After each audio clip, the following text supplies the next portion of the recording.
홍다통통. 안녕 친구들. 오늘은 홍다통통이 추천하는 재미있는 동화 이야기, 무려 문학에서 골라왔대요. 히히. 자, 그럼 우리 모두 홍다통통이 추천하는 이야기 속으로 출발! 조마조마 기차 여행.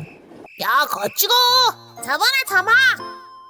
꼬마 문어 꼬뭉이와 친구들이 바닷속에서 술래잡기를 하고 있을 때였어요. 바다 밑에 납작 엎드린 꼬뭉이가 위를 올려다보며 머리를 갸웃했어요. 저게 뭐지?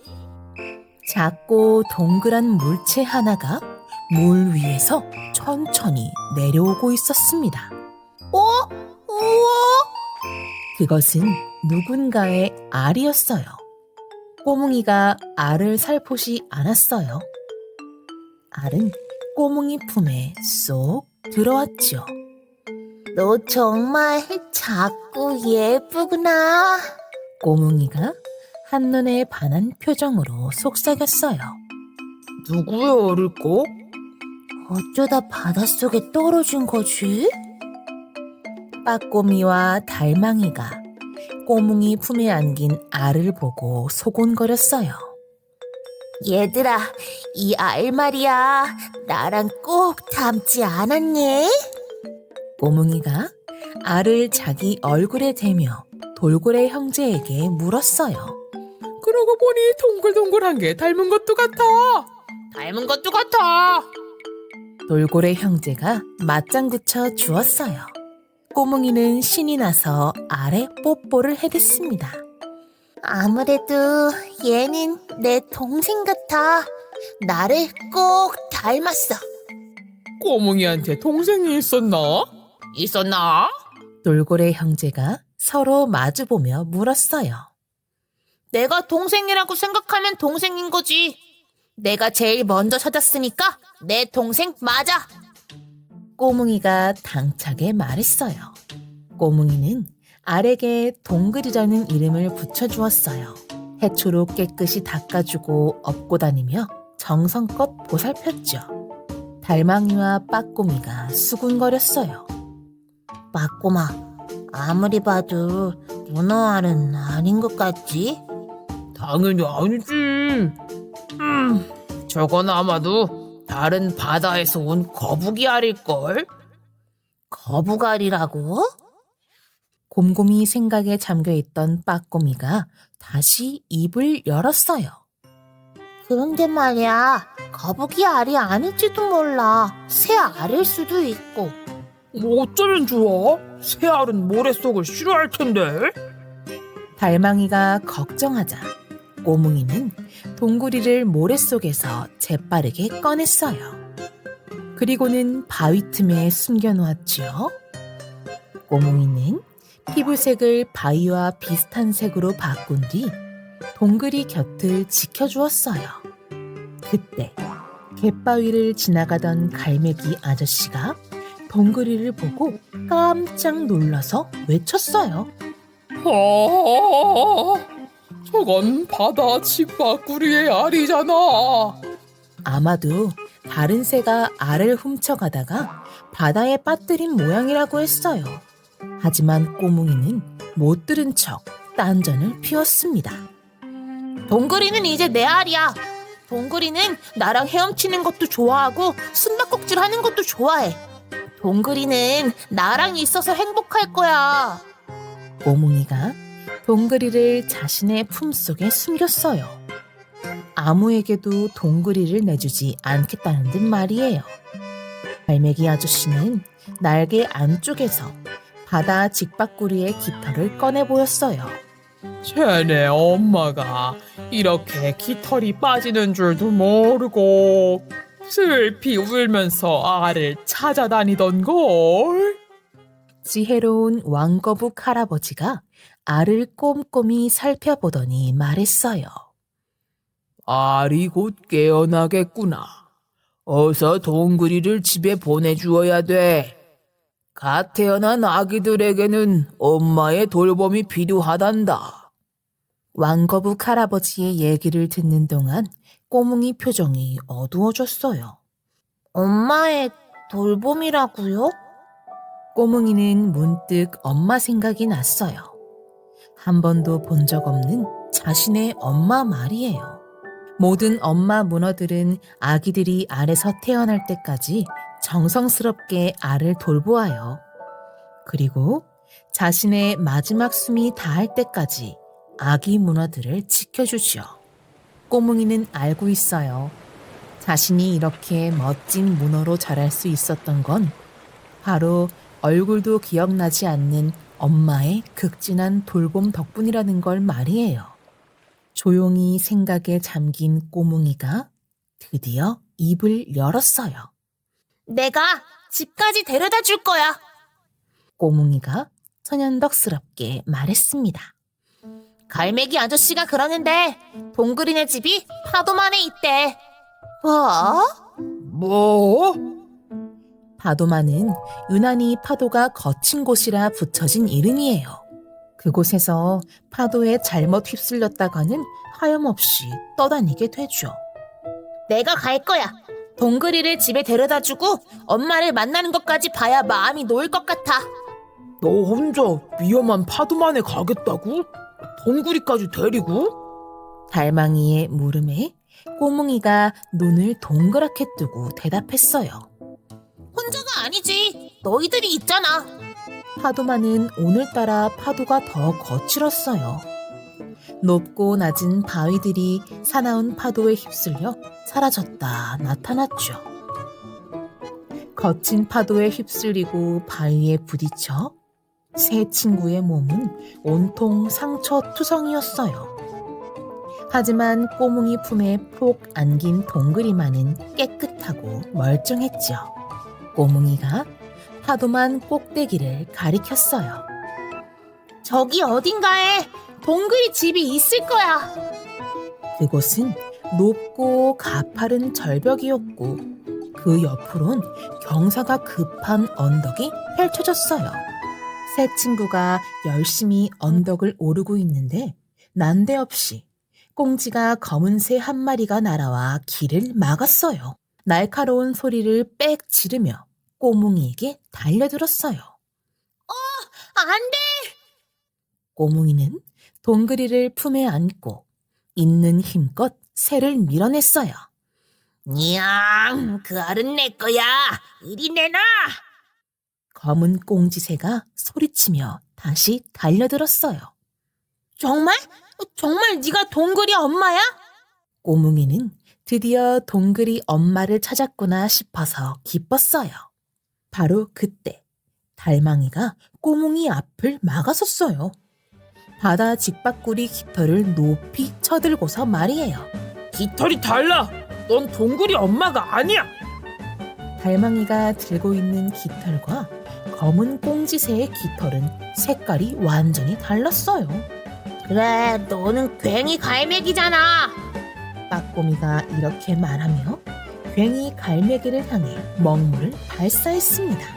괭이 갈매기는 먹물을 맞고도 꼬뭉이에게 달려들기를 멈추지 않았어요. 꼬뭉이가 알을 뺏기지 않으려고 이리저리 몸을 틀다가 아뿔싸! 그만 동그리를 놓쳐버렸어요. 꼬뭉이 품에서 빠져나온 동그리가 그 자리에서 맴돌았어요. 저만치 떨어진 곳에서 호시탐탐 기회를 노리던 시꺼먼 청설모가 이때다 하며 잽싸게 동그리를 낚아채 갔습니다. 거기서! 이런, 과연 꼬뭉이는 동그리에게 엄마를 찾아줄 수 있을까요? 책을 마시는 아이 채큘라. 꼬마야, 너 여기서 뭐하니? 그의 목소리는 약간 울리면서도 어딘지 부드러웠다. 저 돌아가신 할머니를 보러 왔는데요. 잘못 들어왔나 봐요. 너 나를 따라온 거로구나. 왜지? 내 생각을 읽었나? 그럼 거짓말해도 소용없겠는데? 아까 책을 빨아마셨잖아요. 제가 봤다고요. 우와, 베베야, 너 옷이 그게 뭐야? 누르 너도 그게 뭐야? 친구들, 우리가 왜 이런 옷을 입었게?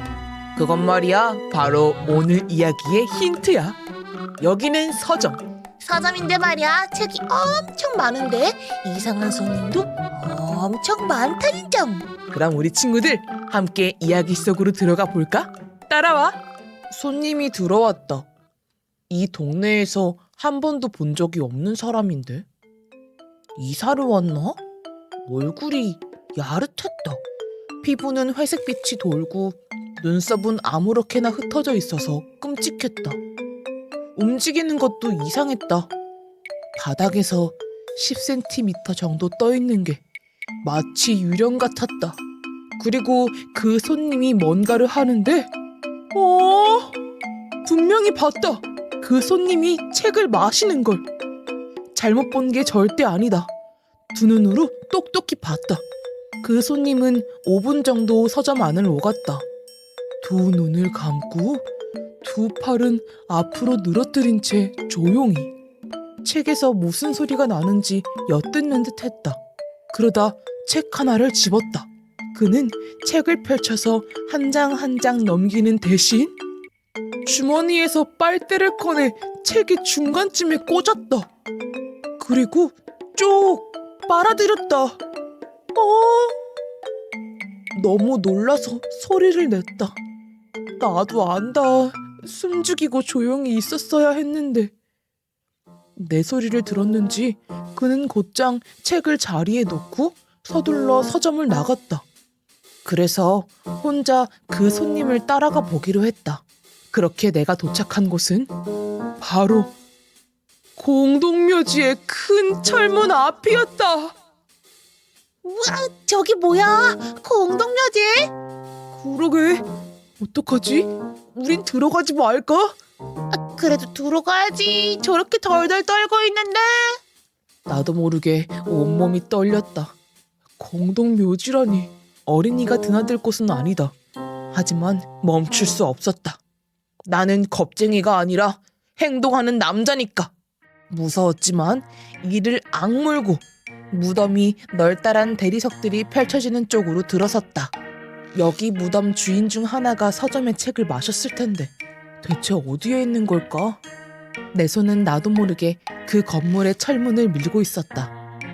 문은 잠겨있지 않았고 지하 깊숙이 향하는 계단이 나 있었다. 천천히 계단을 따라 내려갔다. 천장에 축 늘어져 있는 거미줄이 내 머리카락으로 진득진득 달라붙었다. 다 내려가니 작은 방이 나왔다. 벽면에 책이 빽빽했다. 켜져 있는 초 몇 개가 나무 받침대 위에 놓여있는 만년필 모양의 관을 밝히고 있었다. 바로 그 관 안에 내가 찾던 그 손님이 코를 골며 잠들어 있었다. 몸에는 이불이 덮여져 있어 머리만 보였는데 머리 아래에 커다란 비단 베개가 깔려 있었다.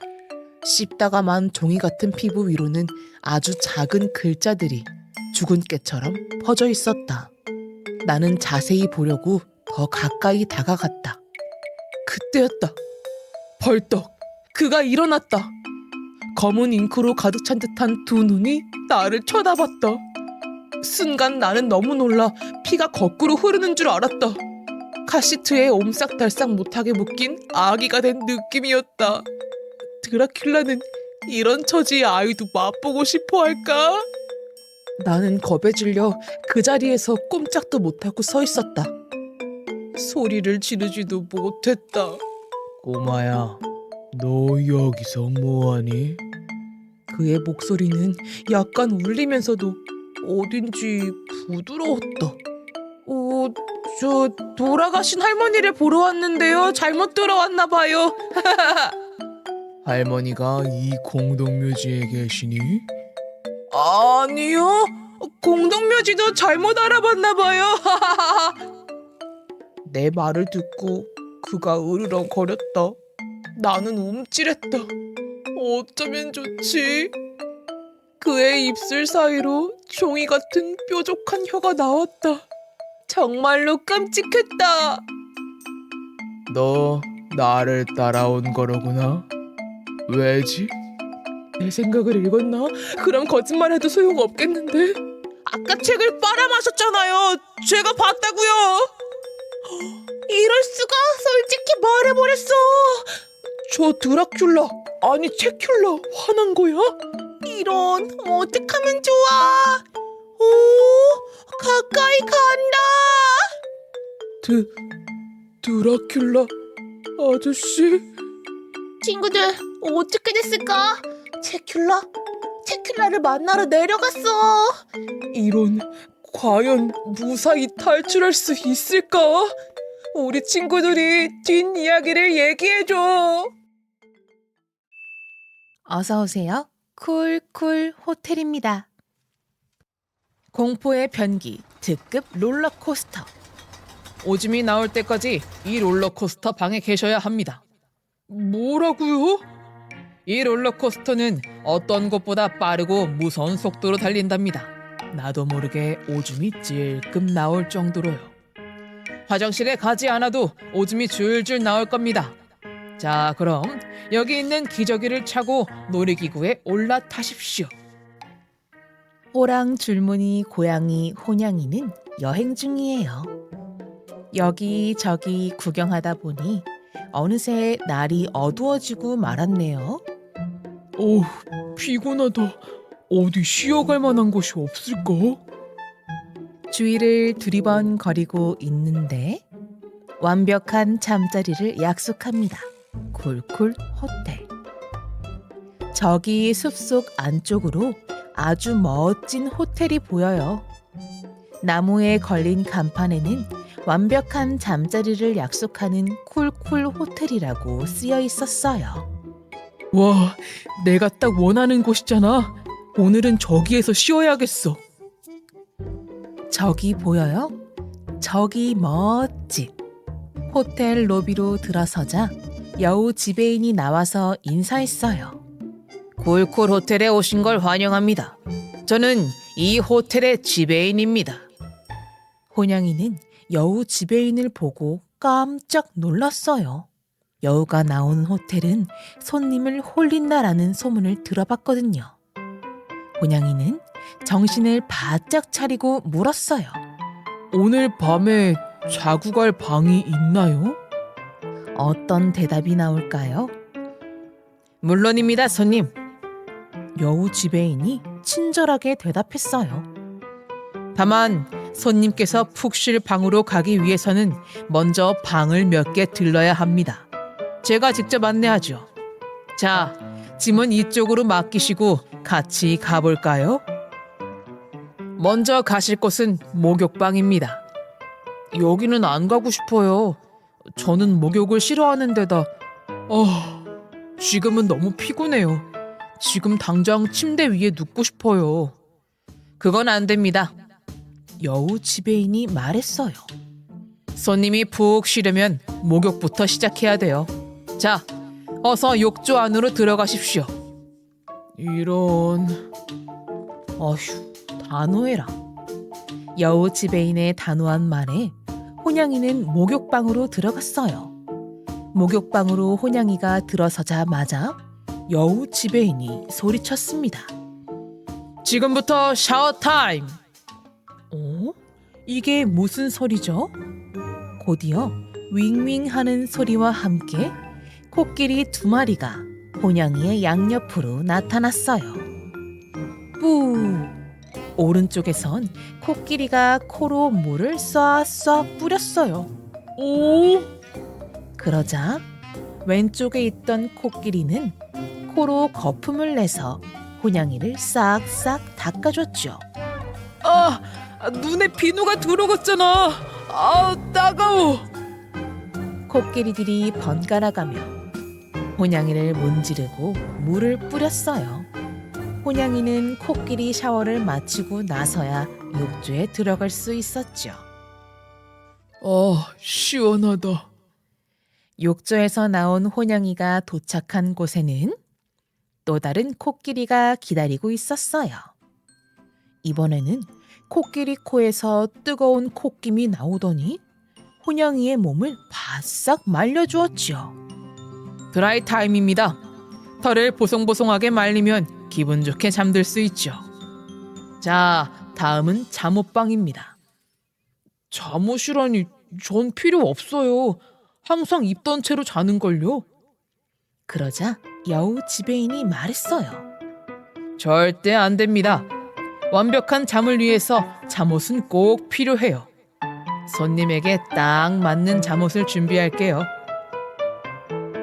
잠옷방에 들어서자 거미 디자이너들이 나왔어요. 거미 디자이너들은 혼양이의 어깨 위로 홀짝 뛰어 올랐어요. 그러고는 혼양이의 몸을 위아래 양옆으로 재더니 거미줄을 풀어 혼양이의 몸을 감싸기 시작했어요. 잠옷이 눈 깜짝할 사이에 완성됐어요. 반짝이는 거미줄로 만든 잠옷은 매끌매끌하고 살랑살랑하죠. 몸에 달라붙지 않아서 시원하게 잘 수 있습니다. 우리 호텔 최고의 인기 상품이죠. 쿨쿨 호텔 한정판. 당신에게 딱 맞는 옷을 만들어드려요. 자, 완성됐습니다. 손님께 아주 잘 어울리네요. 다음엔 양치방입니다.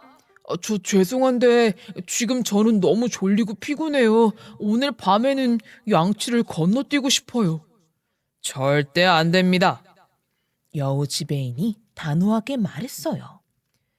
깊이 잠들기 위해 무엇보다 중요한 건 입안을 상쾌하게 하는 거예요.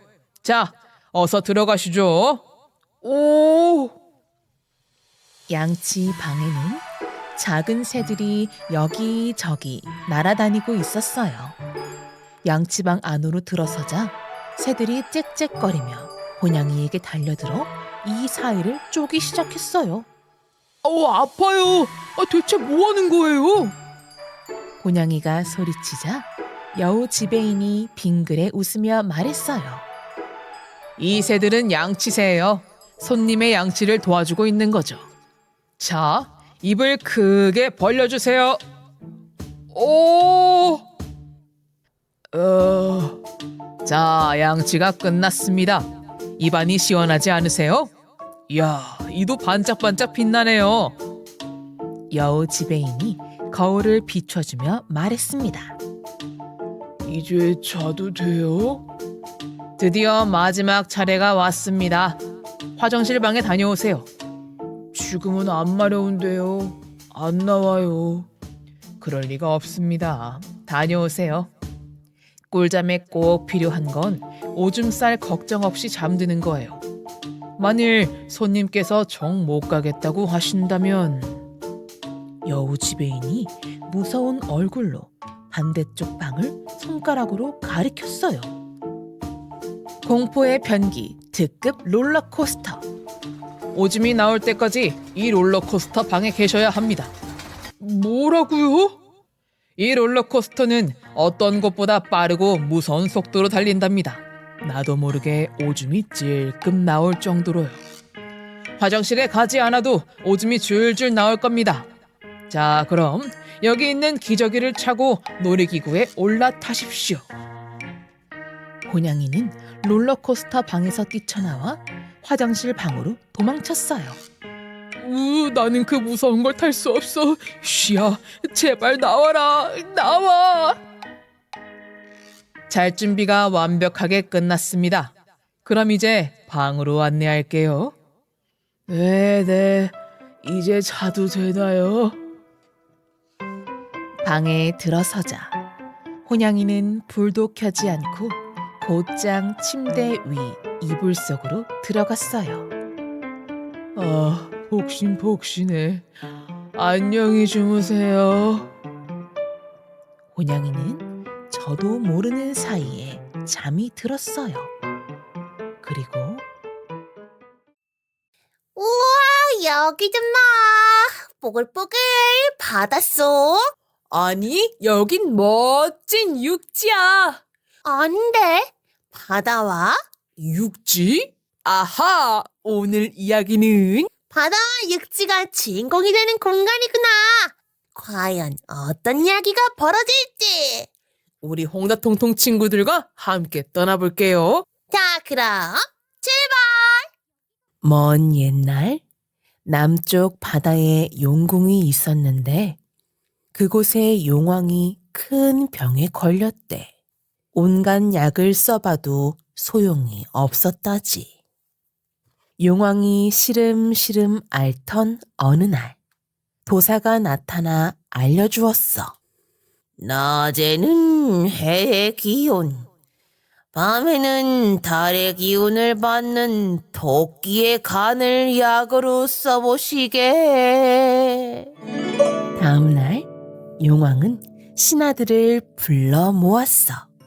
짐을 위해 육지로 가서 토끼를 잡아올 자가 있느냐?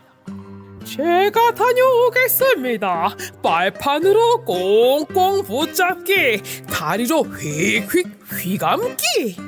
제가 다녀오겠습니다.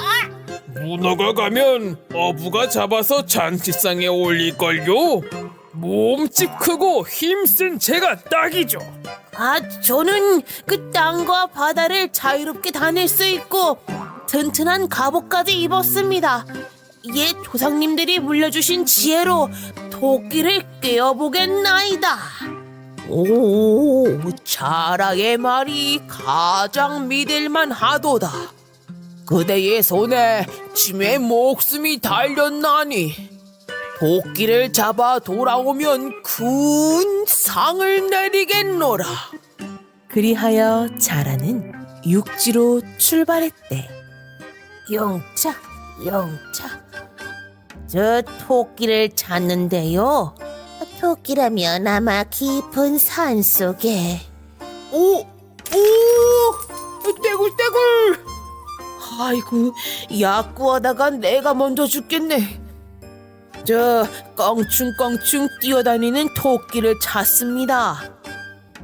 예전에 한 번 본 적은 있는데 너무 빨리 지나가서. 깊은 산속 옹달샘 누가 와서 먹나요? 대죽은 토끼가 쿵 따라라 춤추다 깡충깡충 뛰어와 잔뜩 먹고 가지요. 오? 길고 쫑긋한 귀, 복슬복슬한 털, 꼬리는 뭉툭한 걸 보니 토끼가 확실해. 어이, 토끼! 소뚜껑이 말을 하네. 나는 소뚜껑이 아니라 자라야. 너의 지혜와 능력이 뛰어나다는 소문이 바다까지 자자해. 그래서 우리 용왕님이 너를 초대하셨어. 나랑 바다에 가면. 안 가. 여기가 얼마나 좋은데. 아무것도 없는 산속이 뭐가 좋아? 봄에는 예쁜 꽃. 야라라. 여름에는 물놀이. 야, 좋다. 가을엔 멋진 경치. 제철이 되면 과일도 주렁주렁. 냠냠냠냠. 밤에는 별 구경하기도 바쁘단 말씀. 겨울에는 굶거나 얼어 죽기 딱이고. 춥긴 춥. 봄에는 볕 좀 쬐려면 겨우내 굶주렸던 독수리가 쫓아오잖아. 여름에는 폭풍 후에 자주 굴이 무너져 지낼 곳도 없지 않니? 그건 그렇지. 왜 다들 나만 쫓아와? 가을은 사냥철이라 호랑이 사람할 것 없이 널 잡아먹겠다고 달려들어 도망다니기 일수.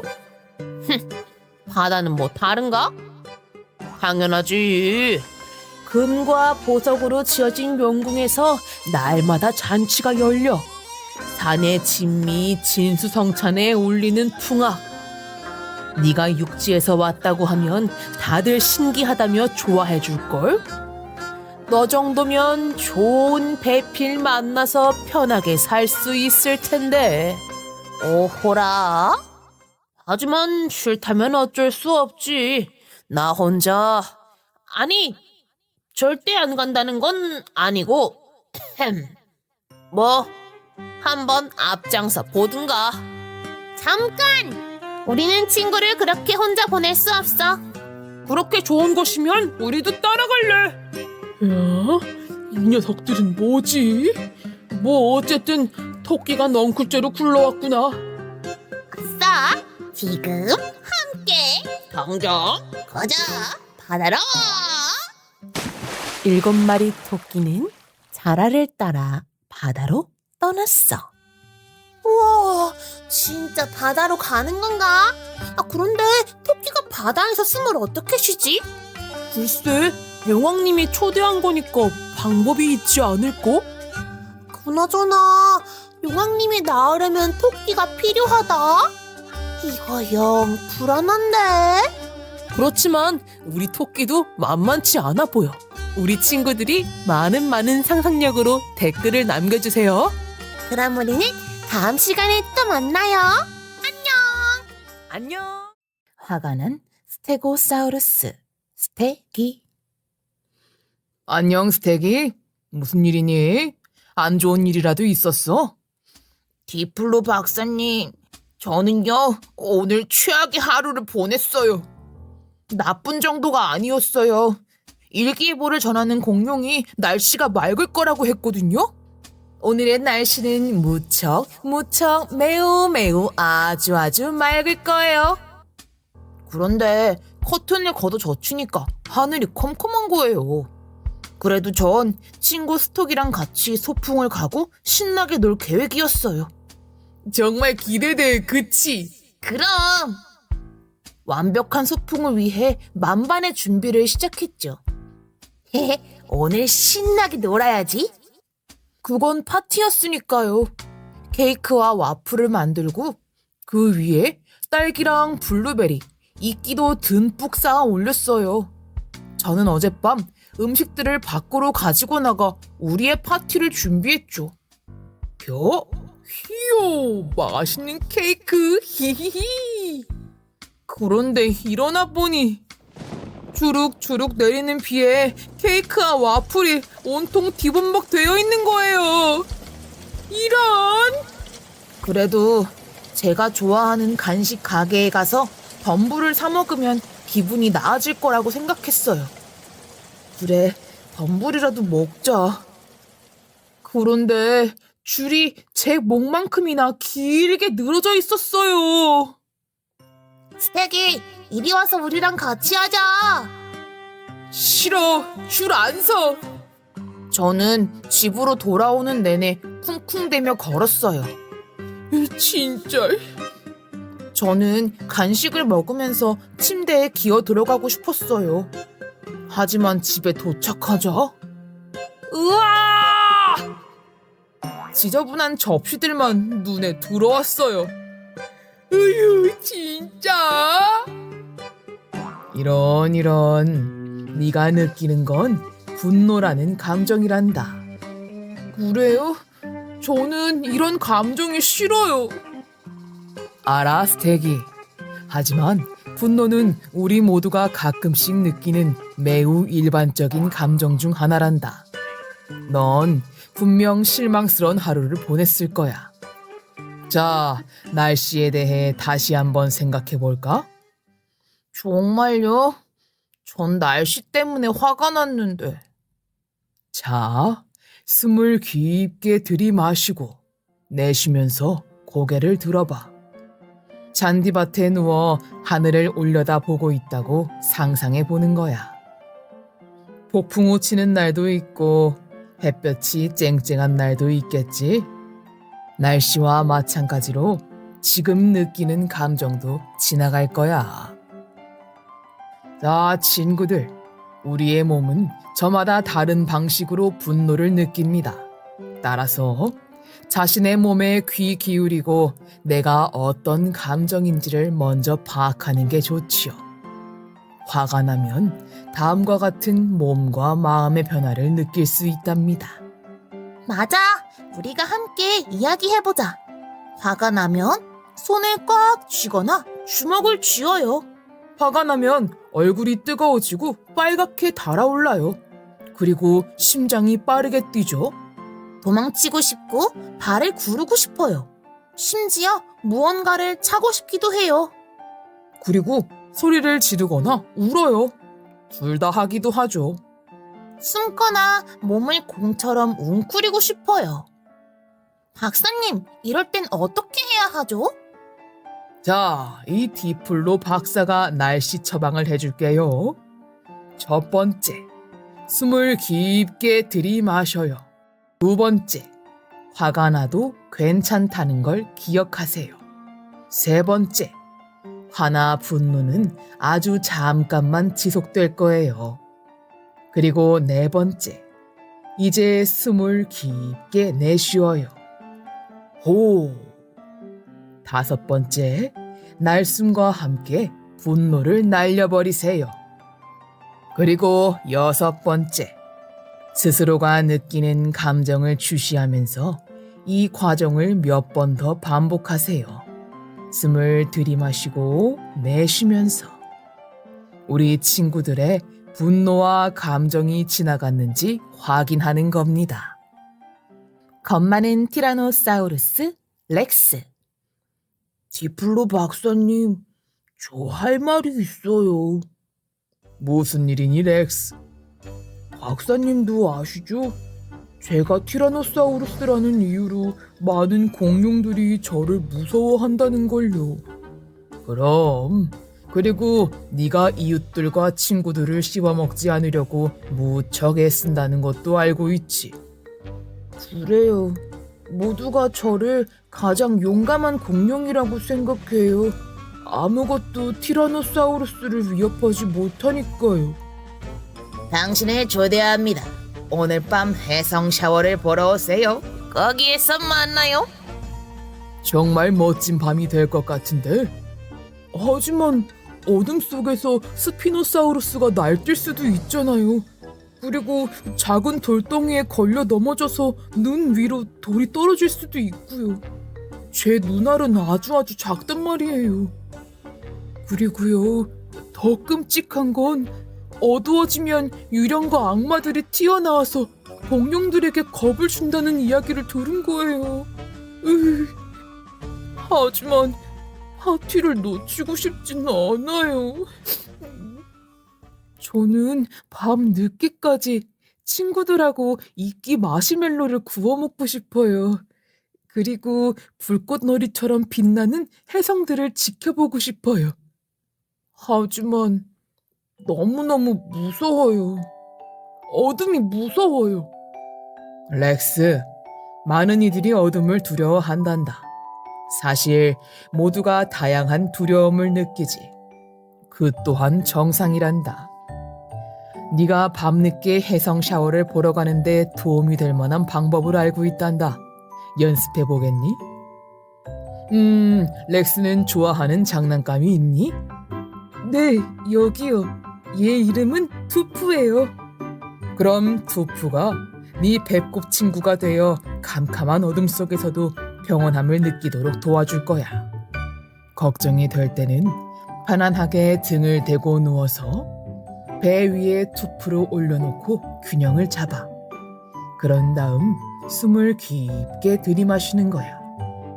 이때 배꼽 친구가 배 꼭대기까지 솟아오를지도 몰라. 자, 천천히 숨을 내쉬어 보렴. 네, 호.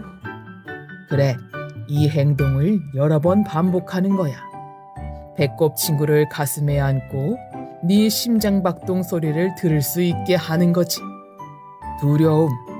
우리의 몸은 저마다 다른 방식으로 두려움을 느낍니다. 따라서 자신의 몸에 귀 기울이고 내가 어떤 감정인지 먼저 파악하는 게 좋죠. 겁이 나거나 두려우면 다음과 같은 몸과 마음의 변화를 느낄 수 있답니다. 첫 번째로 손에 땀이 나요. 그리고 온몸이 떨려요. 움직일 수가 없죠. 숨거나 몸을 공처럼 웅크리고 싶어요. 다른 누군가와 가까이 하고 싶어지죠. 자, 디플로 박사가 배꼽 친구 처방을 드리겠습니다. 첫 번째, 마음에 쏙 드는 포근한 장난감이나 쿠션을 찾아보세요. 두 번째, 등을 대고 편안하게 누워보세요. 세 번째, 배에 배꼽 친구를 올려놓습니다. 네 번째, 숨을 깊게 들이마시고 배에 공기를 가득 채워보세요. 5번째, 배꼽 친구와 배가 함께 높이 솟아오르도록 합니다. 6번째, 천천히 숨을 내쉬어 보세요. 우리 친구들이 이 과정을 반복하면서 내가 어떤 감정인가, 뭐가 두려운가 먼저 파악해 보시면 됩니다. 딱 맞는 돌을 찾으면. 얼른 가자. 엄마, 어서. 모르는 척 그냥 갈까 말까. 딴 생각이나 계속 할까 말까. 어쩌면 너는 망설일지 몰라. 하지만 돌을 못 본 척 하는 건 어려워. 엄마! 큰 바위는 보자마자 알 수 있어. 기어 올라가기 딱 좋은 돌이라는 걸 말이야. 나도 저기에 올라가 볼래요. 돌은 저마다의 방법으로 내게 신호를 보내지. 으쌰, 으쌰. 오, 해랑 가깝다. 나는 내리막길을 조심해야 돼. 작은 조약돌들은 어떤 걸 주머니에 넣을까 요리조리 고르기 딱 좋아. 돌을 주머니에 쏙 넣으면 뭔가 특별한 느낌이 들어. 오, 납작한 돌들은 위로, 더 위로, 높이, 더 높이 쌓기. 딱 좋아. 너는 절대 떨어지면 안 돼. 나는 색깔별로 쌓아볼래. 나는 양동이에 있는 걸. 나는 나만의 비밀집. 나란히 나란히 줄을 세워 아침이면 사라질 나란한 방들을 만들 수도 있지. 더 찍는다. 오케이. 커다란 돌덩이는 얼마나 무겁나 번쩍 들어보기 딱 좋아. 오, 그런데 아주 작은 돌도 잔뜩 들면 진짜 무거워. 크지도 작지도 않은 바위는 앉아있기 딱 좋아. 돌 위에 앉아서 보면 익숙한 풍경도 다르게 보여. 사람들은 네가 아무것도 안 하고 있다고 생각하겠지. 돌이 아무것도 안 하고 있다고 믿는 것처럼 말이야. 그런데 가만히 있다고 아무것도 안 하는 건 아니야. 진짜 커다란 돌들은 산이 되기 딱 좋아. 때때로 네가 얼마나 큰 사람인지 세상이 알아차리지 못하는 것 같을 때 산을 이루고 있는 암석들을 떠올려봐. 그 암석들이 얼마나 큰지 보이지 않아도 분명 거기 있듯이 너도 그러니까. 풀과 나무, 집과 학교, 그 아래 깊은 곳에는 가장 거대한 돌인 지구가 있어. 우리 모두가 서 있어도 될 만큼 아주 커. 돌은 하나, 둘 세어보기 딱 좋아. 어디까지 셀 수 있나 알 수 있지. 물론 돌이 별로 특별해 보이지 않을 때도 있어. 그러다 어느 순간 돌 하나가 널 놀라게 할지 몰라. 너 자신을 그저 그런 평범한 아이라고만 느껴왔는데 너에 대해 스스로 무언가 특별한 걸 발견했을 때처럼 말이야. 너는 그 발견을 마음 깊은 곳, 소중한 기억을 담아두는 곳에 간직하고 싶을 거야. 특별한 돌을 어딘가에 소중히 넣어두는 것과 똑같아.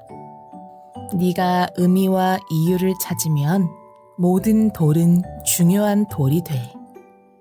그 중에 가장 중요한 돌은 아마도 너의 손에 꼭 맞는 딱 좋은 돌일 거야. 그 돌은 어딘가에서 네가 찾아주길 기다리고 있지. 지훈이랑 함께 듣는 온갖 통통 떠다다다다당.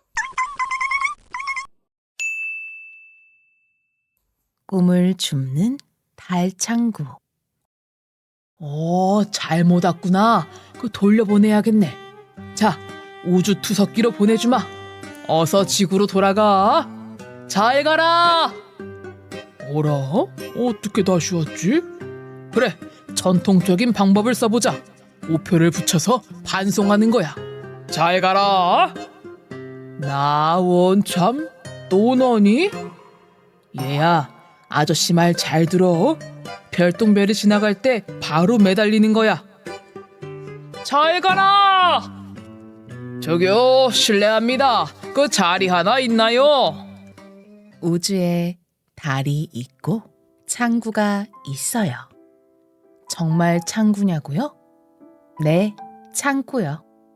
창고 안에는 나이 지긋한 아저씨가 말없이 가만히 있어요. 이름은 장이에요. 그런데 무엇을 기다리는 걸까요? 아, 왔네요. 이거 참... 장은 생각했어요. 허허, 재미난 물건이네. 그리고 큰 장부를 펼쳐서 별나게 생긴 트럼펫을 꼼꼼히 적고는 번쩍 들어서 옮겼어요. 장은 휘파람을 불면서 이상한 창고로 들어갔어요. 여기는 고개를 들면 총총한 별들이 보여요. 창고 양쪽 벽에는 수백 개의 상자와 수천 개의 물건이 차곡차곡 쌓여 있죠. 장은 이 수상한 창고를 가로질러 눈에 잘 띄지 않는 작은 문으로 들어갔어요. 오샤. 장은 트럼펫을 반짝반짝 윤이 나게 닫고 나서 이름표를 붙이고 상자에 조심스럽게 넣었어요. 이제 가볼까? 저녁 순찰을 돌 시간이에요. 장은 작은 수레를 끌고서 창구까지 오지 못한 것을 찾으러 나갔어요. 이야, 예쁜 하트가 있네. 틀림없이 누군가 사랑에 빠진 거야. 오호, 저기에는 멋진 새 비행기가 있네. 야, 여기는 신나는 여름 추억이구나. 비행기는 앙투안이 꿈꾸는 여행이에요. 담임 선생님이 꾸짖었어요. 앙투안, 멍하니 무슨 딴 생각을 하니? 여름 추억은 마야의 것이에요. 마야, 지금 꿈꾸니? 시몽은 좋아하는 아이가 생겼어요. 온통 그 아이 생각뿐이죠. 그러다 혼났어요. 시몽, 또 달나라에 가 있니? 이렇게 딴 생각과 꿈은 방해를 받으면 와장창 깨져서 달에 남게 돼요. 장은 이 조각난 생각들을 주워서 분류하고 잃어버리지 않게 잘 보관해요. 이따금 사람들이 다시 찾으러 오지만 점점 오지 않고 있어요. 띵동? 누가 종을 누른 걸까요? 장은 달팽이만큼 빠르게 창고에 갔어요. 손님을 맞이하는 건 항상 있는 일이 아니거든요. 창구 밖으로 고개를 숙여보니 웬 여자아이가, 아주 작은 여자아이가 있었어요. 장은 장부를 펼치고 안경을 올렸으면서 물었어요. 무슨 일이니? 잠시 침묵이 흘렀어요. 혹시 길을 잃었니? 여자아이는 대답하지 않았어요. 장은 창구 밖으로 나오면서 중얼거렸어요. 잘못 왔구나. 돌려보내야겠네. 자, 우주 투석기로 보내주마. 어서 지구로 돌아가. 잘 가라. 어라? 어떻게 다시 왔지? 그래, 전통적인 방법을 써보자. 우표를 붙여서 반송하는 거야. 잘 가라. 나 원참 또 너니? 얘야, 아저씨 말 잘 들어. 별똥별이 지나갈 때 바로 매달리는 거야. 잘 가라! 저기요, 실례합니다. 그 자리 하나 있나요? 헛수고했어요. 여자아이는 매번 돌아왔어요. 그래서 장은 마지막으로 한 번 더 돌아가라고 타일렀습니다.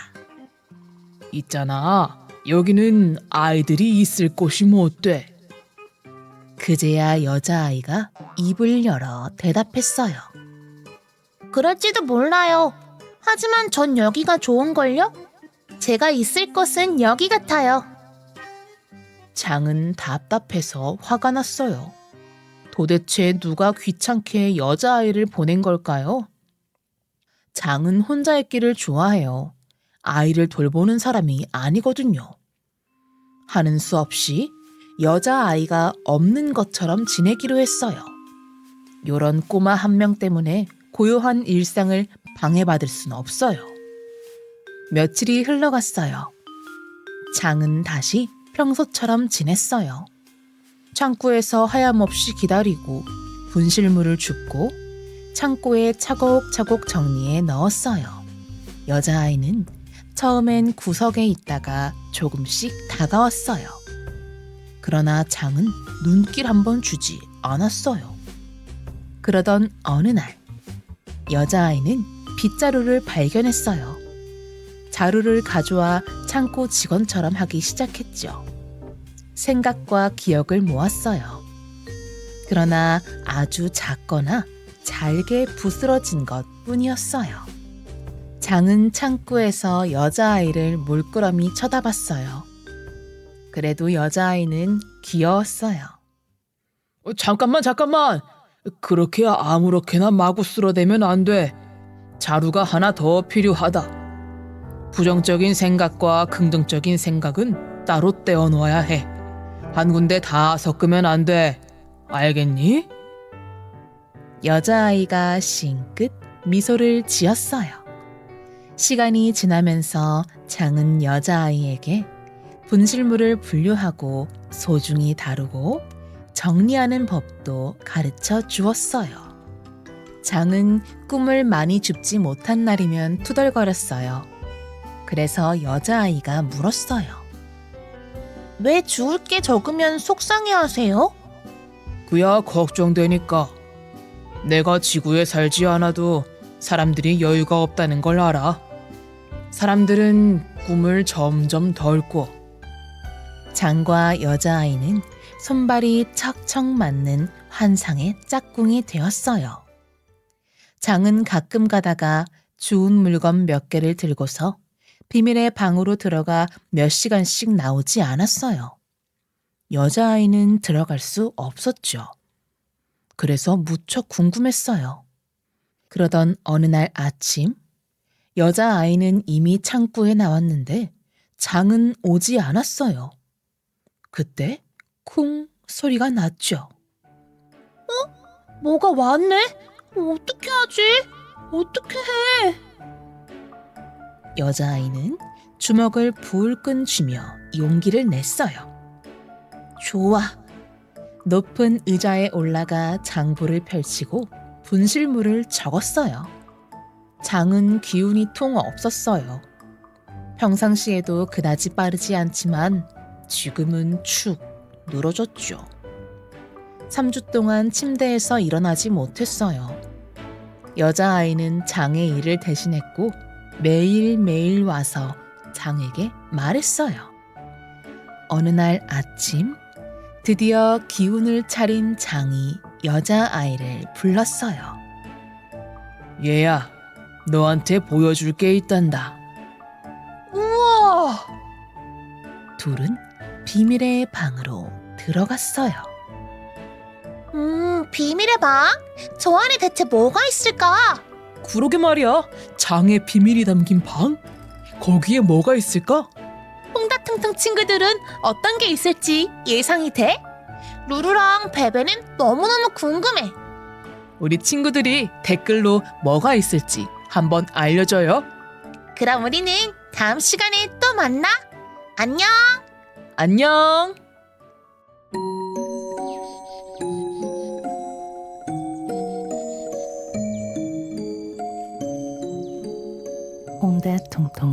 잠자리 동화 유리 구두의 비밀 신데렐라 옛날 숲이 둘러싼 작은 마을에 마음씨 곱고 부지런한 소녀가 살고 있었습니다. 그 소녀의 이름은 신데렐라였어요. 신데렐라는 어머니 그리고 아버지의 사랑 속에서 자랐지만 어머니를 일찍 여의게 되었죠. 그리고 아버지마저 세상을 떠나게 되자 모든 게 달라졌어요. 새엄마와 두 언니 때문이었죠. 얘 신데렐라, 벽난로 쟤도 다 쓸었니? 바닥에 먼지 한 톨이라도 있으면 오늘 밥은 없다. 신데렐라는 묵묵히 대답했어요. 네, 금방 마칠게요. 신데렐라의 손은 언제나 차갑고 거칠었지만 신데렐라의 마음만은 여전히 따뜻했어요. 신데렐라는 벽난로 앞에 앉아 나무 인형을 쓰다듬으며 조용히 중얼거렸죠. 조금만 참으면 좋은 날이 올 거야. 그때였어요. 성에서 출발한 왕의 전령이 마을에 도착했습니다. 모두 들으시오. 왕자님의 신부를 찾기 위한 무도회가 열린다 합니다. 새엄마와 언니들은 환호성을 질렀어요. 드디어 기회야. 우리 중 한 명이 왕비가 될 수 있는 거지, 언니? 신데렐라도 그 말을 듣고 살짝 미소 지었습니다. 정말 멋있을 것 같아요. 저도 무도회를 갈 수 있을까요? 하지만 새엄마는 코웃음을 쳤습니다. 너 같은 모양으로? 지금 네가 어떤 꼴인 줄 알고 있는 거니? 너는 그저 하녀같이 벽난로나 닦고 있어라.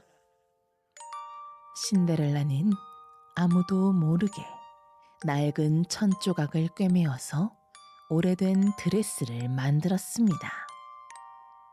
이 정도면 나도 가볼 수 있겠지? 그런데 하필 새언니들이 그걸 보고는 심술을 부렸죠. 이 옷이 뭐야? 웃기지도 않아. 하며 드레스를 갈기갈기 찢어버렸어요. 신데렐라는 속상한 마음에 그대로 마당에 주저앉아 엉엉 울었습니다. 새엄마와 언니들은 뒤도 돌아보지 않고 무도회장으로 향했죠. 그렇게 혼자 남은 지 얼마나 되었을까요? 어디선가 부드러운 목소리가 들려왔습니다. 울지 말거라, 사랑스러운 신데렐라. 눈을 뜨니 눈부신 요정이 서 있었어요. 나는 요정이란다. 너의 착한 마음이 하늘에 닿았지 뭐니? 요정은 신데렐라의 사정을 듣고는 마법 지팡이를 살짝 흔들었습니다. 자, 호박은 황금 마차로, 쥐들은 하얀 말로, 낡은 옷은 반짝이는 드레스로. 순식간에 신데렐라는 눈부신 드레스를 입은 공주로 변했어요. 발에는 유리처럼 반짝이는 유리 구두가 신겨졌지요. 요정은 신데렐라에게 한 가지 당부를 했습니다. 자정이 되면 마법은 사라진단다. 잊지 말고 그 전에 꼭 돌아와야 해. 신데렐라는 알겠다고 했어요. 그러고는 고개를 숙이며 인사했습니다. 황금 마차가 성으로 들어서자 사람들이 모두 신데렐라를 바라보았어요. 신데렐라의 모습은 마치 별빛이 춤을 추는 듯 반짝이고 아름다웠습니다. 왕자 역시 그런 신데렐라에게 한눈에 반하고 말았어요. 왕자는 신데렐라에게 다가와 손을 내밀었습니다. 저와 함께 춤을 춰주실래요? 영광이에요, 왕자님. 신데렐라와 왕자님은 서로의 눈을 바라보며 춤을 추었어요.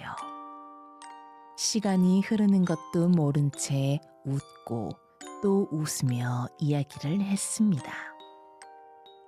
그렇게 시간이 흘러 성의 시계탑이 땡 하는 종소리를 울렸어요.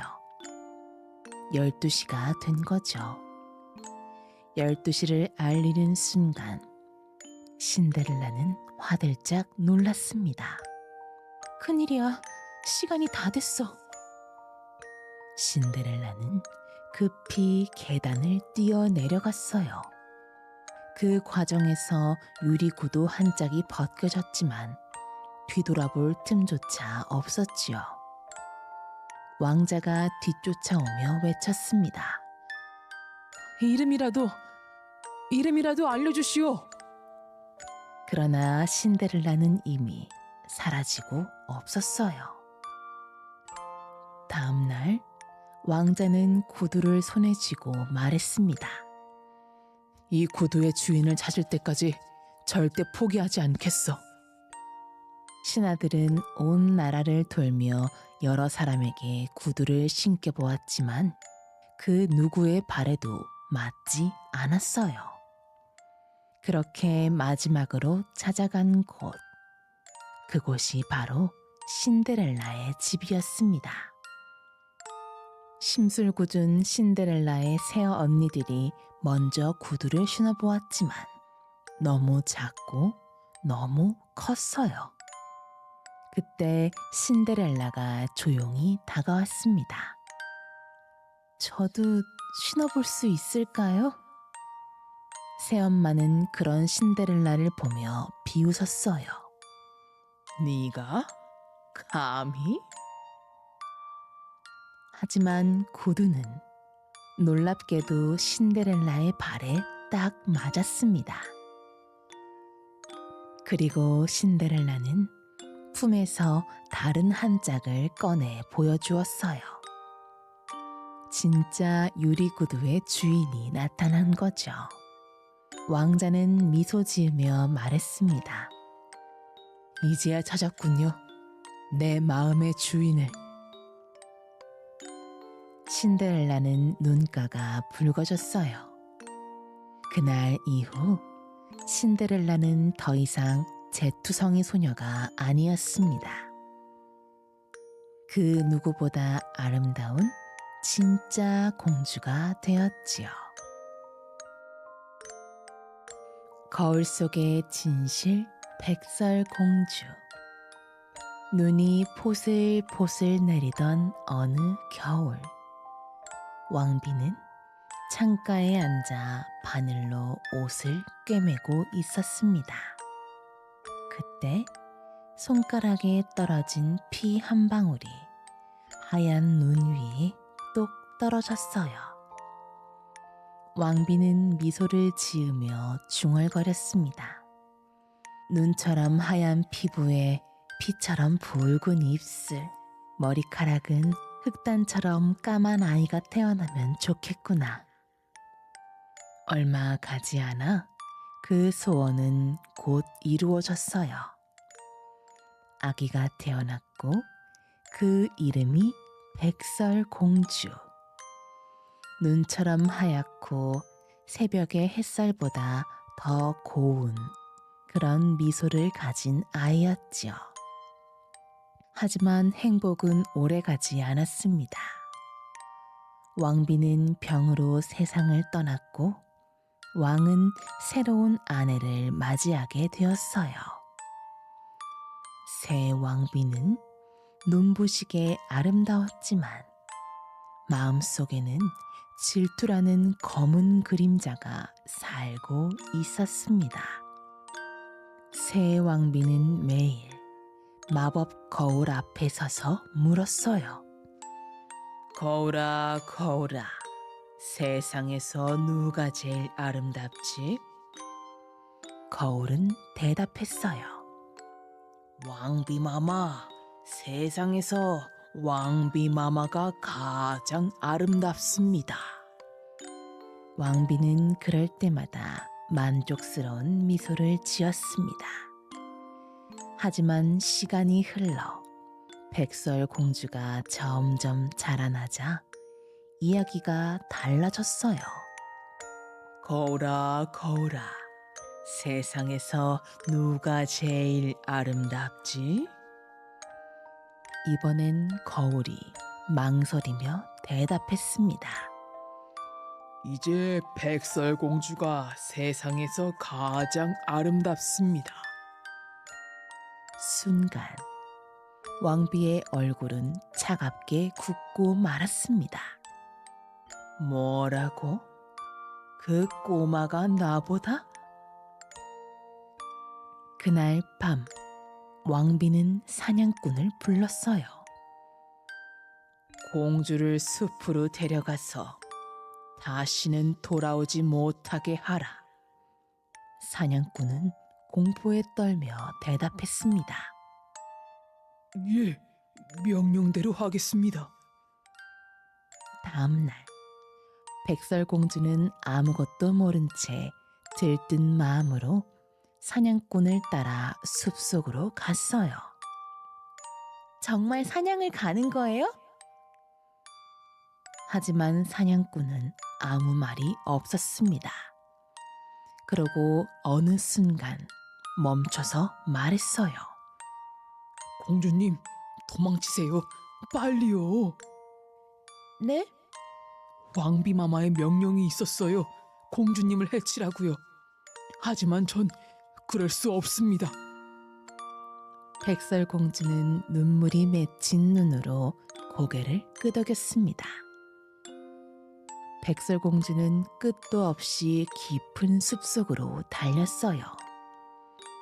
가시덤불이 옷을 찢고 나뭇가지가 머리를 스쳤지만 백설공주는 멈추지 않았습니다.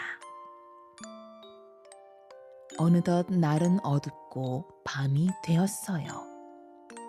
백설공주는 저 멀리 작은 오두막에 불빛이 보이자 그리로 향했지요.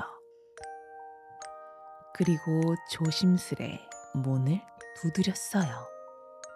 계세요? 그 안에는 7개의 침대와 7개의 그릇이 있었습니다. 배가 고픈 백설공주는 아주 조금씩 음식을 먹고 작은 침대 위에 몸을 웅크렸어요.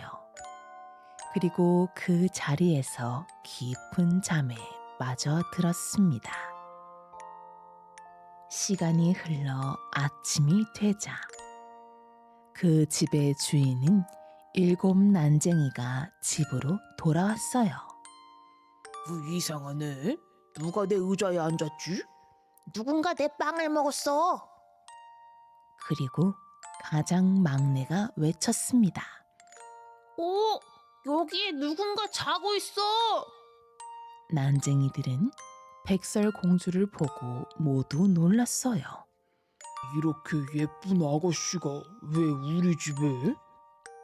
그때 소란스러운 소리에 백설공주가 깨어났지요.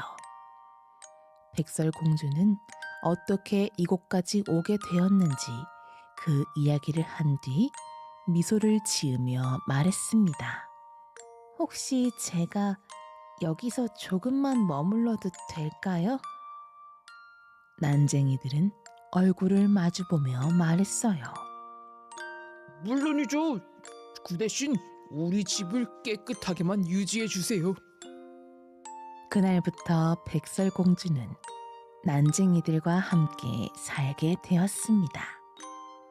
작은 집을 정리하고 노래도 부르며 행복을 되찾았어요. 하지만 저 멀리 성에서는 왕비가 다시 거울을 보고 있었습니다. 거울아, 거울아, 세상에서 누가 제일 아름답지? 거울이 조용히 대답했어요. 여전히 백설공주가 세상에서 가장 아름답습니다. 지금은 난쟁이들과 숲속 오두막에 살고 있답니다. 왕비는 이를 악물었어요. 그래? 그렇다면 이번엔 내가 직접 가지. 왕비는 마녀로 변신을 했습니다. 등은 굽었고 손에는 빨갛게 반짝이는 사과가 들려 있었어요. 이 사과를 한 입만 먹으면 넌 영원한 잠에 빠지게 되리라. 그날 아침, 백설공주는 빨래를 널며 노래하고 있었습니다. 그때 낯선 노파가 다가왔어요. 아이고 예쁜 얼굴은 한 아가씨, 이 사과 좀 한 입 먹어볼라우? 아니요, 낯선 사람에게서 물건을 받으면 안 된다고 배웠어요. 아이고 내가 설마 하니, 이건 단 한 입만 베어도 행복해지는 마법의 사과라오. 정 못 믿겠으면 자, 봐요. 내가 먼저 먹을 테니.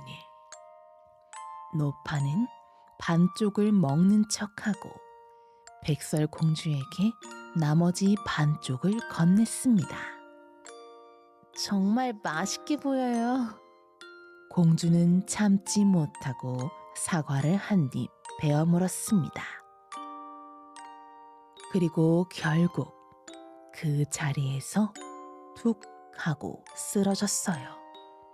노파로 변신했던 왕비는 만족스러운 얼굴을 하고 자리를 떠났죠. 저녁이 되어 돌아온 난쟁이들은 쓰러져 있는 백설공주를 발견하고는 울부짖었습니다. 공주님, 눈을 떠요! 공주님! 하지만 백설공주는 아무 말이 없었어요. 난쟁이들은 아름다운 수정관을 만들어 백설공주를 그 안에 눕혔습니다. 당신은 세상에서 가장 착한 분이었어요. 시간이 흘러 어느 봄날, 한 왕자가 숲속을 지나가다 수정관 속의 공주를 보았습니다. 왕자는 아름다운 백설공주의 모습에 숨을 죽였어요. 이토록 아름다운 사람은 본 적이 없어. 왕자는 백설공주를 조금 더 가까이서 보려다 실수로 관을 살짝 흔들었습니다. 그때 수정관이 열렸고 왕자는 자신도 모르게 백설공주에게 입맞춤을 했어요. 그때 사과 조각 하나가 공주의 입에서 떨어져 나왔습니다. 백설공주가 천천히 숨을 쉬기 시작한 거였어요. 왕자는 화들짝 놀랐습니다. 백설공주는 천천히 눈을 뜨며 이야기했어요. 여기가 숲인가요? 백설공주가 깨어나자 난쟁이들은 서로 껴안으며 환호했습니다. 살아났다! 살아났어! 수정관 속에 있던 백설공주에게 첫눈에 반한 왕자는 백설공주에게 청혼을 했어요. 백설공주 역시 왕자의 청혼을 받아들이며 미소를 지었습니다. 백설공주는 진실한 사랑을 만나 다시금 행복한 삶을 살아가게 되었죠. 탑 위의 노래 라푼젤. 옛날 어느 마을에 아주 가난하지만 서로를 아끼는 부부가 살고 있었습니다. 그들은 오랫동안 아이를 기다렸지만 하늘은 좀처럼 그들에게 축복을 주지 않았지요. 그러던 어느 날 아내가 병이 들고 말았어요. 아내가 병이 들자 남편은 창문 너머로 보이는 이웃집 정원이 눈에 들어왔습니다. 그 정원은 마녀의 정원이었고 세상에서 가장 싱싱한 푸른 채소들이 자라고 있었어요. 아내는 람프온이라는 채소를 먹고 싶어 했죠. 저 람프온이라는 채소가 너무 먹고 싶어요. 그건 마녀의 정원에 있는 채소야. 들키면 남편은 결국 결심했습니다. 당신을 위해서라면 뭐든지 할 수 있어. 남편은 밤이 되자 몰래 담장을 넘어 채소를 꺾었어요. 하지만 그 순간 감히 내 정원에 손을 대다니 마녀가 나타났어요. 눈은 불타오르고 머리칼은 바람처럼 흩날렸죠. 남편은 무릎을 꿇었습니다.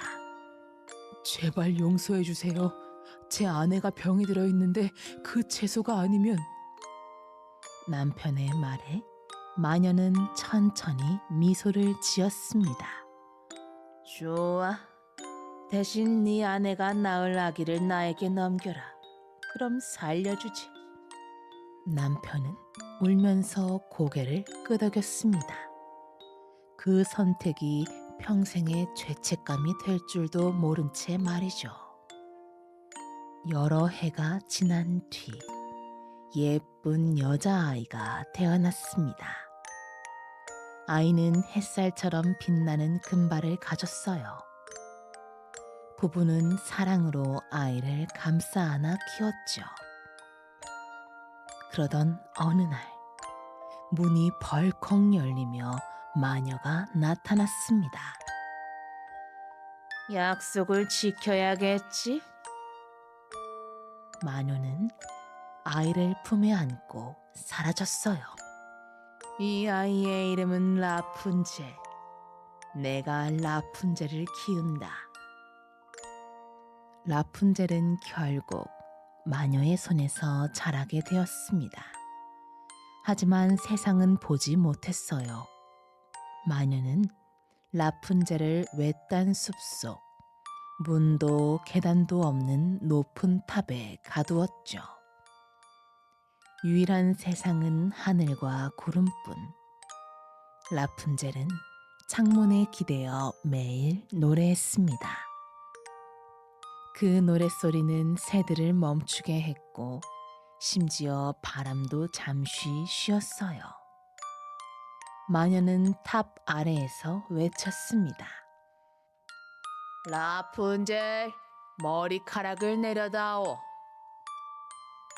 라푼젤은 긴 머리카락을 창밖으로 내려주었습니다. 그 금빛 머리칼을 잡고 마녀가 올라왔죠. 마녀는 라푼젤에게 늘 말했어요. 세상은 잔인하다, 라푼젤. 너는 이 탑 안이 가장 안전해. 라푼젤은 그런 마녀의 말에 대답했습니다. 하지만 엄마, 전 밖이 궁금해요. 별이 반짝이는 곳은 어떤가요? 마녀의 얼굴이 굳어졌어요. 별은 위험하다. 가까이 다가가면 다 타버리지. 산 너머?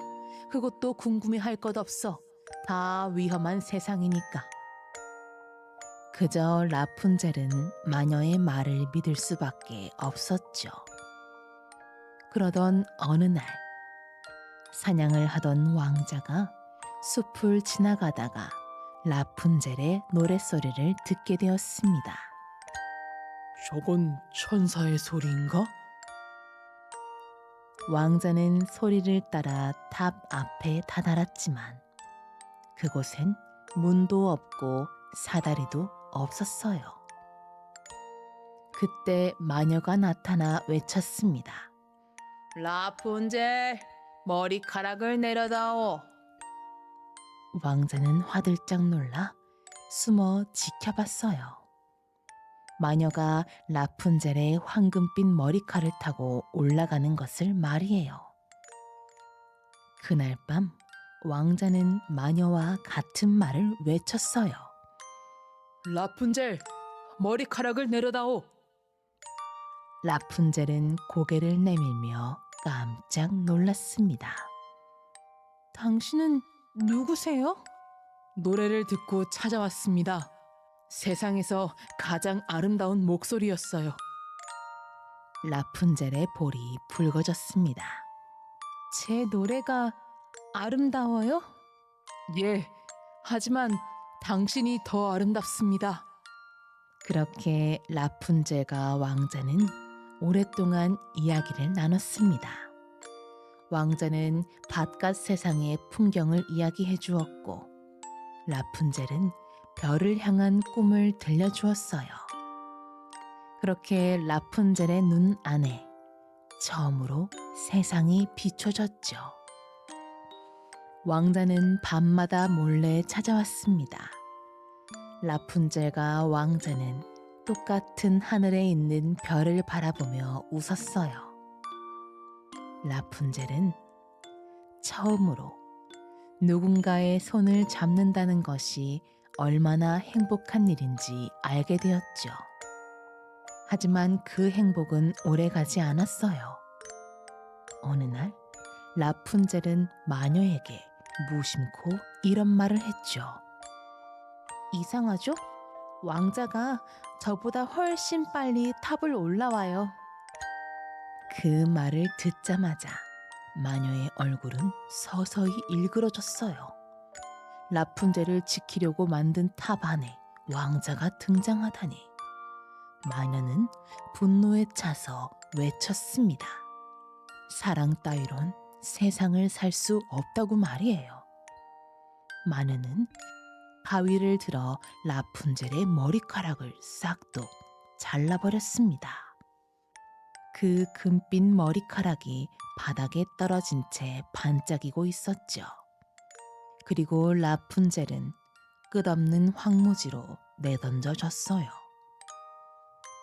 그날 밤 아무것도 모르는 왕자가 평소처럼 탑 아래에서 외쳤어요. 라푼젤, 머리카락을 내려다오. 머리카락이 내려오자 왕자는 기쁘게 올라갔습니다. 하지만 그 위에는 라푼젤이 아닌 마녀가 있었어요. 그 아이는 이제 없다. 너 때문에 말이지. 왕자는 충격에 빠져 서둘러 탑을 벗어났습니다.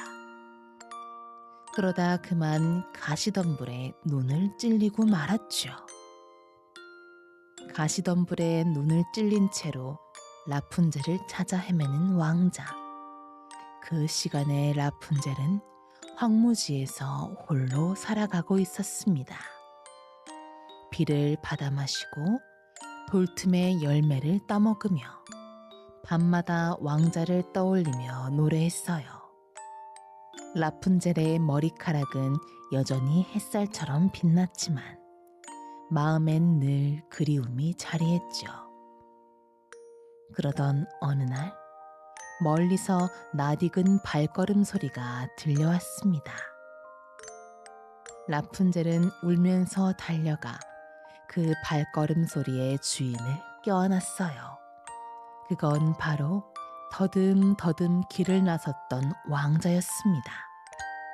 라푼젤의 눈물 한 방울이 왕자의 눈가로 떨어졌죠. 그 순간 왕자의 눈이 번쩍 뜨이고 말았어요.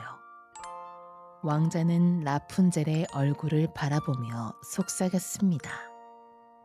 세상에서 가장 빛나는 건 네 머리카락이 아니라 네 마음이었던 거야. 그렇게 두 사람은 다시 왕자의 성으로 돌아갔습니다. 왕국 사람들은 금빛 머리의 라푼젤을 보고 놀라며 박수를 쳤어요. 그리고 그 순간부터 라푼젤의 행복한 노래가 성을 가득 채웠습니다.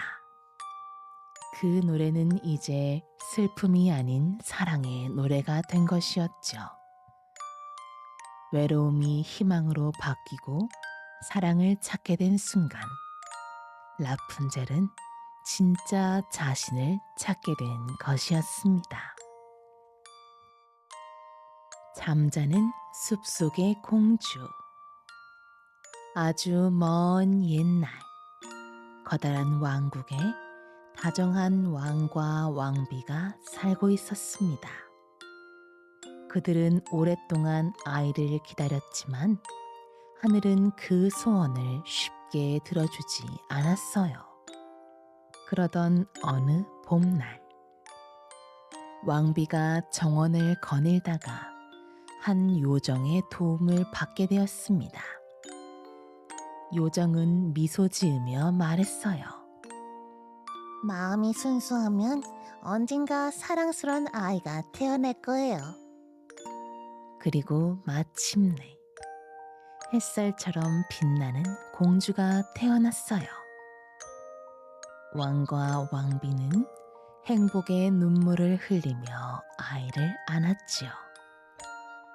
이 아이의 이름은 오로라. 세상에서 가장 빛나는 이름이야.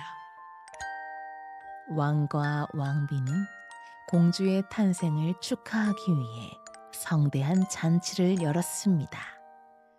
왕국의 모든 요정이 초대되었어요. 단 한 명, 초대받지 못한 어두운 요정만 빼고요. 요정들이 차례로 공주에게 축복을 내렸습니다. 아름다운 목소리를 가지시게 될 거예요. 누구보다 착하고 누구보다 현명하시길. 그때 성문이 벌컥 열리며 검은 연기가 피어 올랐습니다. 초대받지 못한 어두운 요정이 나타난 것이었어요. 나를 잊었나 보구나. 그녀는 비웃으며 지팡이를 들었습니다. 그럼 나도 축복을 하나 주지. 공주는 16번째 생일에 물레의 바늘에 손을 찔려 죽게 될 것이다. 모두가 비명을 질렀어요. 그때 아직 축복을 하지 않은 마지막 요정이 조용히 나섰습니다. 공주는 죽지 않을 거예요. 대신 깊은 잠에 빠져들겠죠. 진심 어린 사랑의 입맞춤이 있을 때 다시 깨어날 거예요. 세월이 흘러 오로라 공주는 지혜롭고 아름다운 소녀로 자랐어요. 왕과 왕비는 물레를 전부 불태워 버렸습니다. 공주가 다치지 않게 하기 위해서였죠. 그러던 어느 날, 공주는 성 안을 걷다가 낯선 문 하나를 발견했어요. 그 안엔 낡은 물레가 있었습니다. 회색 머리를 한 노파가 그것을 돌리고 있었지요. 할머니, 그건 뭐예요? 이건 씨를 뽑는 물레랍니다. 한번 해보시겠습니까? 공주는 잠시 망설이다 호기심에 손을 내밀었습니다. 그렇지, 그렇게. 하지만 순간 바늘이 손끝을 스치고 말았어요. 공주는 그대로 쓰러져 버리고 말았죠. 순식간에 성 안의 모든 이들이 잠들었어요. 요리사, 병사, 왕과 왕비까지 모두 깊은 잠에 빠졌죠. 하늘에서는 빛이 사라지고 성은 점점 가시덤불로 뒤덮였어요. 시간이 흘러도 아무도 그곳에 들어올 수 없었습니다. 그렇게 100년이라는 시간이 흘렀습니다. 어느 젊은 왕자가 오래된 전설을 들었어요. 저 숨 넘어 가시덤불로 둘러싸인 성 안에 잠든 공주가 있다고 하더군요. 그 전설을 들은 왕자는 그 공주를 깨워야겠다고 결심을 했죠. 왕자가 다가서자 마치 기다렸다는 듯 기적처럼 가시덤불이 스스로 갈라졌어요. 그리고 길이 열렸죠. 왕자는 조용히 성 안으로 들어갔습니다. 모든 시계는 멈춰 있었고 공기는 100년 전의 냄새로 가득했어요. 왕자는 가장 높은 탑에 다다랐습니다. 그곳엔 오로라 공주가 누워 있었죠. 그녀의 얼굴은 100년의 시간에도 변하지 않고 아름다움을 유지하고 있었어요. 왕자는 그런 오로라의 모습에 첫눈에 반하여 살며시 공주의 손을 잡고 입을 맞췄습니다. 순간 공주의 손끝이 떨렸어요. 눈꺼풀이 천천히 열리고 오로라가 눈을 떴죠. 여긴 어디죠? 왕자가 미소 지었어요. 당신이 기다리던 세상이요. 공주가 깨어남과 동시에 성 안의 모든 사람도 깨어났어요. 가시덤불은 사라지고 햇살이 다시 궁전을 비췄습니다. 왕과 왕비는 눈물을 흘리며 두 사람을 축복했어요. 그리고 며칠 뒤 성에는 정말 오랜만에 종소리와 음악이 울려 퍼졌습니다. 그렇게 왕자와 공주는 100년 만에 열린 무도회에서 첫 춤을 추었습니다. 작은 용기 엄지 공주. 옛날 깊은 숲 근처의 작은 오두막에 한 아주머니가 살고 있었어요. 그 아주머니는 매일 하늘을 바라보며 기도했습니다. 하루만이라도 좋으니 사랑할 아이가 있었으면. 창문으로 부드러운 빛이 스며들었어요. 요정이 나타나 말했죠. 당신의 마음이 참 따뜻하군요. 이 씨앗을 정성껏 돌보세요. 당신의 소원이 꽃잎처럼 피어날 거예요. 며칠 뒤 빨간 꽃봉오리가 피어났어요. 그리고 꽃잎이 천천히 열리자 그 안에 아주 작은 여자아이가 앉아 있었습니다. 세상에, 너는 정말 작고 귀엽구나. 아주머니는 감탄하며 속삭였어요. 네 이름은 엄지공주라고 하자. 너는 내 작은 선물이야. 엄지공주는 꽃잎을 이불로 덮고 호두껍질 침대에서 잠이 들었어요. 밤이면 반딧불이가 창가를 밝혀주었지요. 그러던 어느 날 밤, 창문 틈으로 개골개골 소리가 들렸습니다. 못된 두꺼비였어요.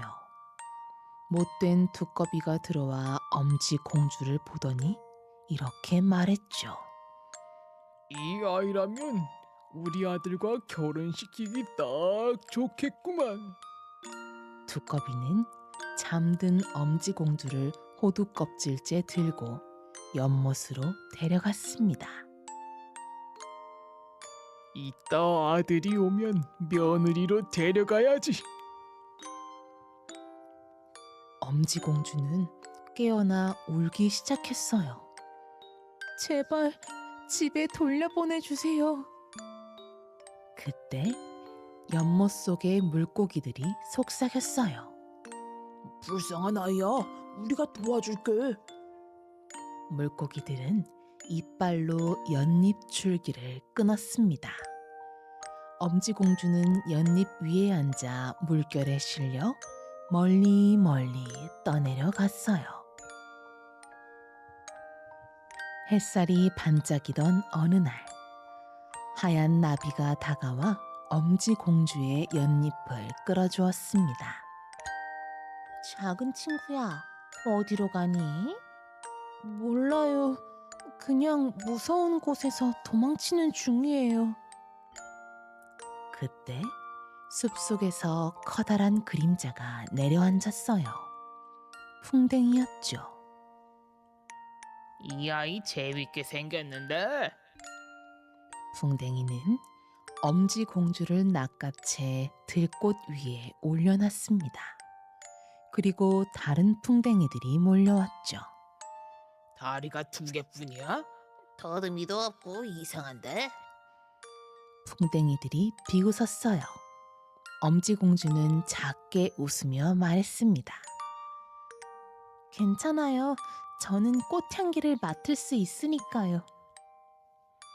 풍뎅이들은 결국 흥미를 잃고 날아가 버렸어요. 엄지공주는 혼자 남았지만 자신이 세상에서 얼마나 용감한 존재인지 깨닫기 시작했죠. 시간이 지나 겨울이 되었어요. 눈이 펑펑 내리고 바람은 매서웠죠. 엄지공주는 작은 낙엽 밑에서 몸을 웅크리고 있었습니다. 그때 들쥐 할머니가 나타났어요. 세상에, 이런 추운 날에 혼자라니. 어서 들어오렴. 따뜻한 수프도 있단다. 엄지공주는 감사히 인사했어요. 정말 감사합니다. 덕분에 살았어요. 들쥐 할머니는 미소를 지었습니다. 대신 조금씩 집안일을 도와주려. 그리고 내 친구 두더지 씨가 곧 올 게다. 며칠 뒤 어둡고 묵직한 목소리가 들렸습니다. 이 아이가 그 유명한 엄지공주인가? 내 지하 궁전에 오면 따뜻하게 해주지. 두더지는 엄지공주에게 한눈에 반한 것이었습니다. 결혼을 하지.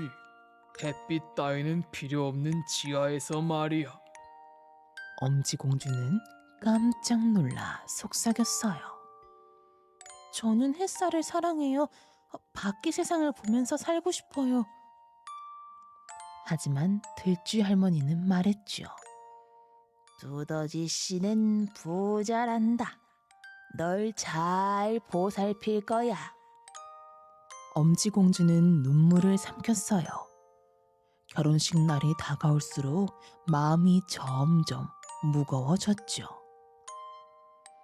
결혼식 전날 밤, 지붕 구멍 사이로 한 줄기 바람이 들어왔습니다. 그리고 익숙한 목소리가 들렸어요. 엄지공주야, 나야. 그때 연못에서 구해준 제비. 엄지공주는 화들짝 놀라 손을 모았습니다. 정말 너야? 그래, 날 타고 떠나자. 따뜻한 남쪽 나라로 가는 거야. 엄지공주는 큰 결심을 하고 제비의 등에 올라탔습니다. 찬 공기를 가르며 하늘로 날아올랐어요.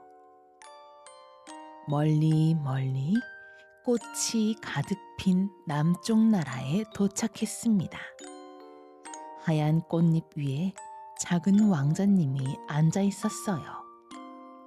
그 왕자님 역시 엄지공주만 했지요. 왕자님은 놀란 눈으로 물었어요. 당신은 누구신가요? 이렇게 작고 아름다운 분은 처음 봐요. 저는 엄지공주예요. 먼 길을 날아왔어요. 왕자님은 손을 내밀었어요. 이 꽃의 나라에서 나와 이 나라의 여왕이 되어주세요. 엄지공주는 살짝 웃었습니다.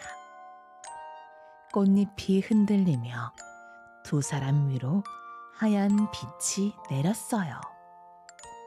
그리하여 엄지공주는 세상에서 가장 작은 여왕이자 가장 큰 용기를 가진 사람이 되었답니다.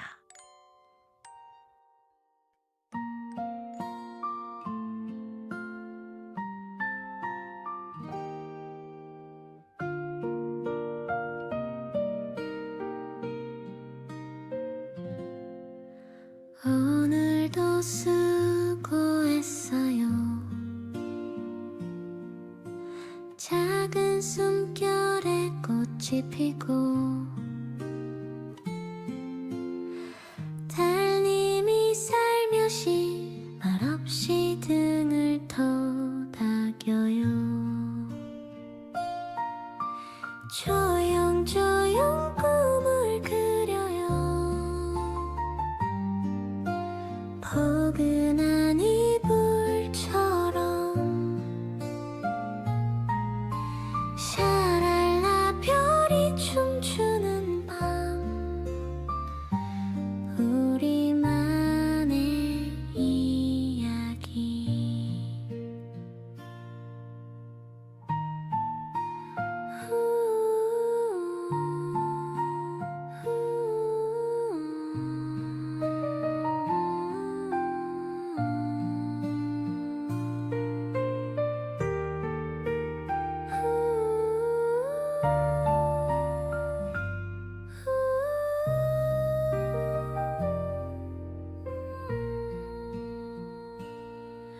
동화 세상 문이 열려 작은 마음 반짝이죠. 그 속에 웃는